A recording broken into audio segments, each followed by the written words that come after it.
The second half of the NFL season is underway, and through that, we have another week edition of Power Rankings to go through. But before you do, I want to quickly say if you're new, subscribe, it'd be greatly appreciated.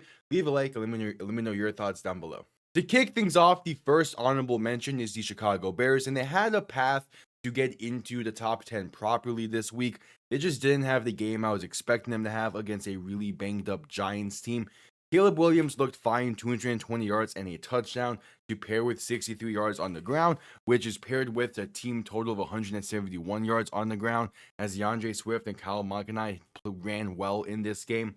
But it did take outscoring the Giants 14-3 in the fourth quarter in order for the Bears to win this game. And with how banged up the Giants are, that just should not have been the case if the Bears are going to be a sneaky good playoff team this year. The defense played well to keep the Giants receivers out of the end zone in this game, though against the ground is where they struggled, giving up 170 yards and 2 touchdowns, with Jackson Dart getting both of those touchdowns. I'm cautiously optimistic about the Bears because this is a great start. 6-3 is a great start for Chicago, but they started pretty well last season also, and they had that massive fall off. I need to see them put it together a bit more and have more of those complete games and have the offense play to that consistent of a high level that we saw in previous weeks. And yes, the Giants defense is nowhere near the level of Cincinnati's, but still would have liked to see a little bit more of a complete game from that offense. So because of it, they stay at the honorable mention. The next honorable mention is the Baltimore Ravens. And the Ravens are seemingly back in the AFC North hunt right now, especially with how the Steelers have played the past month or so. Lamar Jackson had another fine showing in this game, 176 yards and a touchdown. Nothing really flashy there. Same goes with Derrick Henry. Nothing really flashy, 75 yards on 20 carries. If that was pretty much any other back in the league, that would be a really good showing. For Derrick Henry, it's just a fine showing. The defense played well. They especially needed to against the pass as they faced 42 pass attempts in this game. They picked off J.J. McCarthy twice on those. And on the 18 rush attempts that the Ravens defense faced, it did lead to 120 yards, but J.J. McCarthy was the leading rusher for Minnesota with 48 yards. So still holding every single Vikings rusher to under 50 is a fine showing. They forced 2 key turnover on downs in the fourth to help seal the game.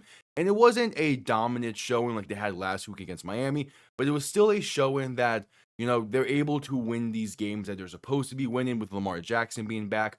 It's a fine enough showing. The Ravens right now are feeling really good, especially with how the Steelers have been playing and the fact that they're only like a game behind them in that division. So the Ravens are the honorable mention. The final honorable mention, it's the Green Bay Packers.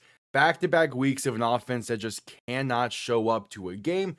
This week they were going against a much better defense than they did against Carolina last week, but still, it was a tough game. And one of those games where they just needed to be a fraction of a percent better in, and they would have been able to get the job done. So it's a heartbreaker. The defense did everything they could in this game besides just getting a touchdown themselves. It felt like really the defense is at no fault in this game, and that's kind of been the case for every single Packers loss this season. They were in this till the end, but it never really felt that way with how the offense was playing in this one. To me, there were 2 key mistakes in this game. It's the fumble before halftime of just Jordan Love doing too much, and it is the punt in the fourth quarter when they would have been able to take a 57-yard field goal. McManus can hit from 57, and in a game where 3 points was going to be the deciding factor, not trusting him enough to hit that is very questionable to me. Because if in today's NFL, kickers can hit from 50 plus pretty consistently. And if you can trust your kicker to do that, why is he even still the kicker? Especially when their backup is Lucas Haverzik, who holds the franchise record for longest field goal made.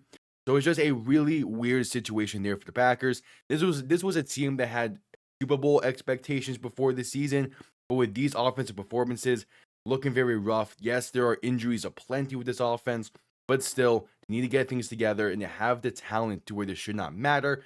The Packers are an honorable mention. Number 10 is the Denver Broncos, and there are good, dominant, defensive focused games. And then there is whatever the fuck Denver was doing on Thursday Night Football. That was a terrible game by Denver. Their defense was dominant, yes, but that was to be expected. It is the offense that played to such a low level that made this game tough to watch. But focusing on the defense real quick, Geno Smith had only 143 yards. He was picked off once, sacked 6 times. Ashton Genty had 60 yards rushing. No other Raider even had more than 7 yards rushing. Bowers was held to a single reception. Tyler Lockett was the leading receiver in this game for Vegas. The defense did their job. The offense is the issue with this team, and I don't fully understand why. Much like with the Packers, they have the talent to have this offense be a really good and consistent offense. They're just not getting it done. It took a blocked punt for them to even be in position to kick the game-winning field goal, and that was pretty late in the third quarter. J.K. Dobbins ran the ball fine, 77 yards, 4.3 yards per carry. Bo Nix looked very rough in this game, 150 yards and 2 interceptions. He did have a touchdown in this one, but still a very rough showing. They did have a few drives that looked solid, and then just a missed field goal and the end turnover on downs and whatnot. But for the most part, they only had 2 drives that lasted longer than 5 plays, and that's not going to be enough against any other team in the NFL. And it's just a really bad performance when just a few weeks prior they had a really good game against the Cowboys.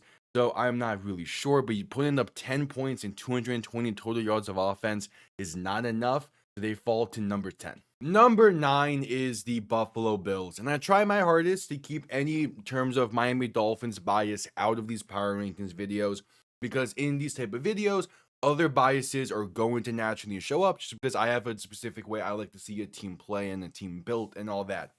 But when they get beat as badly as they did to this year's Dolphins team, I'm gonna let it show a little bit because I'm still feeling good after that Sunday game.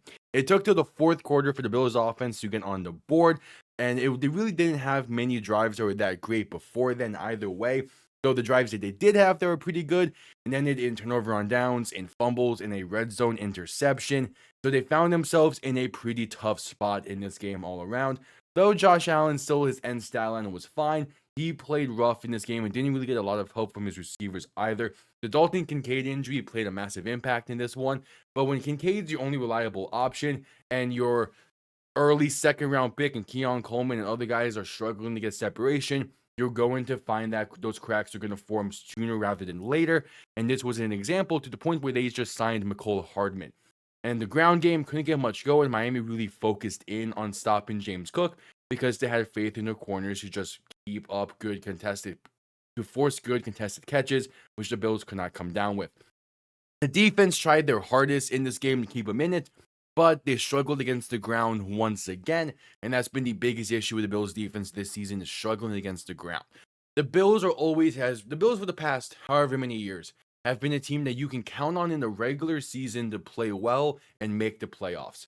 But come playoffs is where they struggled. Well, this season might be a little bit different because they actually have competition in the AFC East this year in the New England Patriots. And again, the struggles are there, especially at receiver. They fall to number 9. Number 8 is the Tampa Bay Buccaneers, and they were coming off of their bye. They were hoping to get a bit healthier, but they just didn't. Bucky Irvin and Chris Godwin still missed this game. But even in then, Baker threw the ball fine, 273 yards and 3 touchdowns. Was 28 for 43 completion, so they were asking him to do a lot. As the ground game is where the injuries are more so being on full display, especially with the Bucky Irvin injury. Him being out has been throwing a massive wrinkle into the offense. They only ran the ball 21 times in this game, but it was for 113 yards, so there is that. The defense played well. It should have been enough for the win. They even set the offense up for a drive to take the lead before the 2-minute warning on an interception in the end zone, but it resulted in a turnover on downs. Tampa is still sitting plenty fine in that division. Atlanta and Carolina lost this week, so I'm not really worried about how Tampa is going to look come the end of the regular season. The question is just, are they going to be healthy come the playoffs? They do have 4 of their final 5 games of the season being divisional matchups, so those could definitely play a massive role in deciding this season. But I think Tampa, their main goal now is just get healthy before this final stretch and be healthy entering the playoffs, where hopefully they can turn things around. We'll see if they will be able to, but for now they come in at number 8. Number 7 is the Indianapolis Colts. And that was a solid bounce back win for the Colts traveling to Berlin. They got the job done against Atlanta in overtime. Though Daniel Jones still looked somewhat off, but overall, I would say he looked better than he did against the Steelers. 255 yards and a touchdown in this one. Did throw an interception, was sacked 7 times.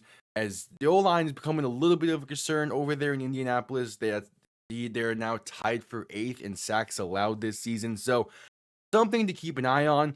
But for as kind of mediocre as their pass blocking has been, their run blocking has been off the charts. As Jonathan Taylor once again had a dominant showing, quickly solidifying himself as an MVP contender. 244 yards, 3 touchdowns, 32 carries. If they need to, just keep giving it to Jonathan Taylor and they should be fine.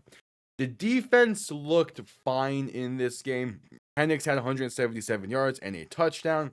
Though on the 2-point try and later on in this game, Sauce Gardner did get pretty cooked there by Drake London. They gave up 141 yards to Bijan Robinson and Tyler Algier, with Algier getting 2 touchdowns in this one. They entered their bye week with a win, which is a great thing to do. You get that momentum entering the bye week. But they have a pretty tough stretch of their schedule coming up, and what they look on the other side of it is going to be very interesting to see as we enter the playoffs. So for now, the Colts come in at number 7. Number 6 is the Philadelphia Eagles, and a win is a win, but man, was it an ugly win, especially those final 5 minutes of the game, but I'll go into a little bit more detail about that in a second. The defense had a great showing in this game. They pretty much won the game for Philly in this one, because the offense really lacked any type of production until the second half. They had one good drive in the first half, and that ended in a fumble. Pretty much all the other drives were 3 and outs of some sort. And I'll be looking at this win a whole lot better if it wasn't for those final 5 minutes. They had 2 chances to send out Jake Elliott in the field goal unit and take a 6-point lead, which in how this game was playing, with how your defense was going, how the Packers offense was going, would have been basically an insurmountable lead. Instead, they turned it over on downs twice, giving the Packers life that they really should not have had in this game, and it nearly came back to bite them. Luckily, the defense held strong, but not kicking the field goal, especially in those inside the 2-minute warning one, where there was like 30 seconds left. You kick the field goal there and take that 6-point lead, so the Packers only need a touchdown. Not going for them is definitely a question mark. Now, of course, if they would have converted and sealed the game, would it be a different story? But just ask the Lions last year how that kind of mentality worked for them in the playoffs, and you'll see why I would have preferred them to just take the field goals and guarantee yourself a win against what should be a top team in the NFC. But because for now, though, the Eagles do come in at number 6. Number 5 is the Los Angeles Rams, and they're hitting their stride at the exact right time, I think. They got their revenge against the 49ers for the Thursday Night Football loss a few weeks back. Stafford is continuing to play really, really well. He's probably the quarterback MVP leader right now, and thus, for most people, the MVP leader most likely. 280 yards and 4 touchdowns on this one. Each of those touchdowns going to a different receiver. Devontae Adams and Puka Nacua combined for 141 yards and 2 touchdowns in this game. The ground played well also, 126 yards. Kyron Williams had 2 touchdowns in this game. The ground defense played really well in this game, in part because they only had to go against 20 rush attempts due to them having an early lead and never really looking back, forcing the 49ers to throw the ball. With that, though, Mac Jones had 319 yards and 3 touchdowns in this game. Only 9 incompletions were forced. So similar numbers to the Thursday Night Football loss that the Rams had. But they were able to get the win this time, and it's proven to not be really a consistent thing for this Rams defense to give up those kind of numbers. They did it twice against the 49ers, but besides that, they've been able to hold other teams' passing games pretty much in check, so I'm not too worried. All around, a nice win to continue showing that they have had a great offense this season, and they're going to be keeping it up. They're tied for first place in the division right now, and it's going to make it a really fun down the stretch and really fun next week as those 2 teams play each other. And the Rams come in at number 5. Number 4 is the Detroit Lions. And this game was never really particularly close. The Lions played well in it the entire time, and it's another good bounce back win. Goff had a great showing, 320 yards and 3 touchdowns in this one. Jameson Williams had 119 yards receiving and a touchdown. Jahmyr Gibbs bounced back incredibly well, 142 yards rushing, 3 total touchdowns in this game, as the Lions as a whole had 226 yards rushing against his Commanders' defense. Their own defense played the run well also. Not a single commander rusher was over 30 yards rushing in this game, and they gave the offense plenty of chances early on to extend the lead and never look back. The Lions started this game with 4 straight scoring drives of 9+ plays, and they scored on every single possession they had in this game, basically. They're a really good team that can easily be a contender, but they need to get hot at the right time. It seems like they're bound to have another down game like they had against the Vikings last week. So because of that, you would want that down game to happen ideally week 17 or 18. That way you can enter the playoffs really hot and shaken off from a loss and be able to bounce back there and be able to just hopefully run the table once you get there. But for now, though, the Lions come in at number 4. Number 3 is the Los Angeles Chargers, and another solid win, but they haven't really been doing anything impressive in these wins. But they're winning games, which is the main thing, and it is seemingly through a sustainable means.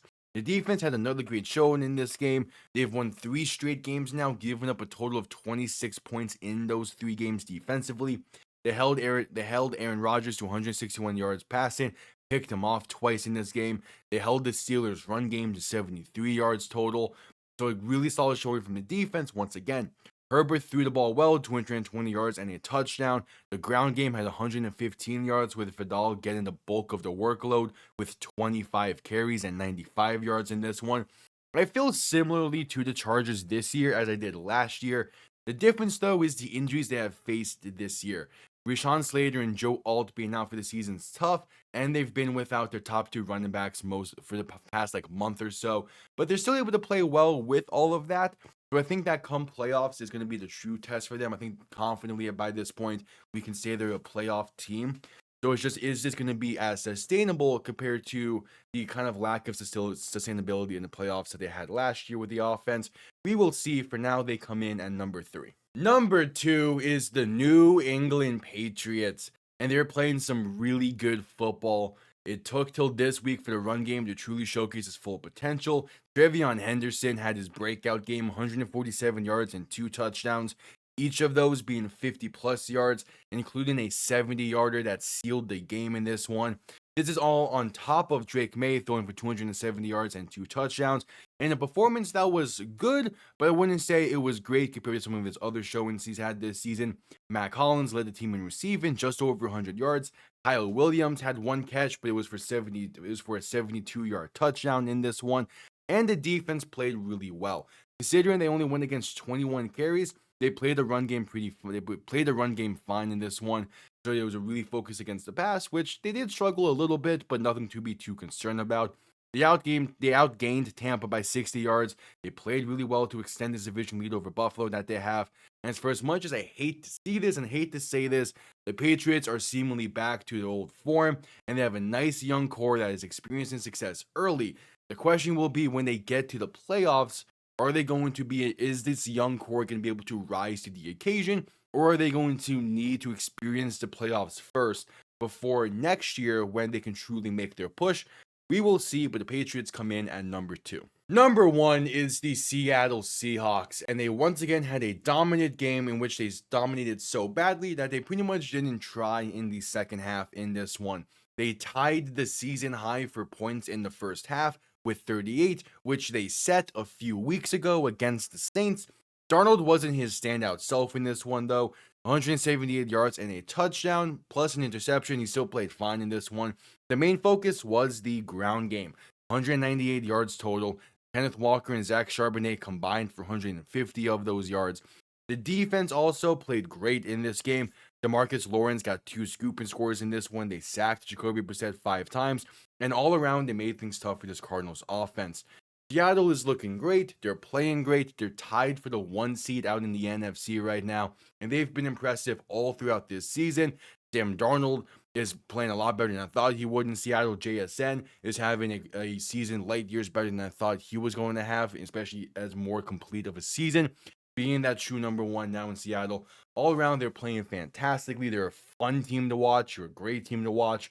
The Seattle Seahawks come in at number 1. Okay, so quick little rundown. The Denver Broncos are at 10, Buffalo Bills at 9, Tampa Bay Buccaneers at 8, Indianapolis Colts at 7, Philadelphia Eagles at 6, Los Angeles Rams at 5, Detroit Lions at 4, Los Angeles Chargers at 3, the New England Patriots are at 2, and to round things out, the Seattle Seahawks are at number 1. Thank you all for watching. I'll see you all next time. Have yourselves a damn good one.